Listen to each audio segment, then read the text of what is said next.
South Korea's top diplomat pointed out the U.S. should take a non-conventional approach to denuclearizing North Korea. Kang Kyung-wha also explains how this helping the two sides find appropriate corresponding measures for each other, but said that it's up to Pyeongyang and Washington to make the decisions.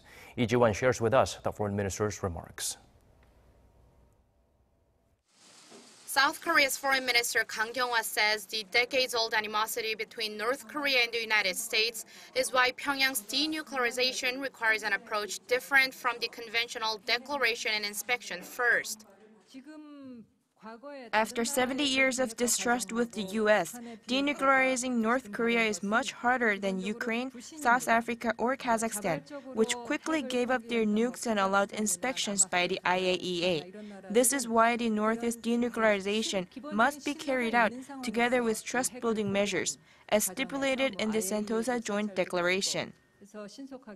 Minister Kang made the comments at her quarterly press conference on Thursday when asked why South Korea thinks a different approach is needed. She had told the Washington Post in an interview published Wednesday that the U.S. should hold off on demanding a nuclear inventory from the North. In the interview, she noted that past denuclearization talks with the North broke down after a list was submitted when the parties were discussing verification. She told reporters on Thursday that inspection is crucial, but the U.S. and North Korea can negotiate when it should take place. Washington might not be 100% on the same page as Seoul, she said, but the U.S. too is considering those different approaches. As for what might constitute the kind of corresponding measure Pyongyang wants in exchange for dismantling its Yongbyon nuclear site, Kang noted that a declaration ending the Korean War has been mentioned numerous times. But she added that South Korea is proposing all kinds of possibilities to both sides.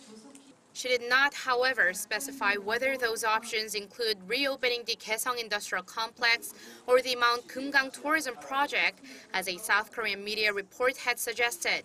Minister Kang did reiterate, though, that nothing will happen on that front unless there is a change in the sanctions. Minister Kang expects North Korea and the U.S. will reach a more concrete agreement during U.S. Secretary of State Mike Pompeo's fourth visit to Pyongyang later this week.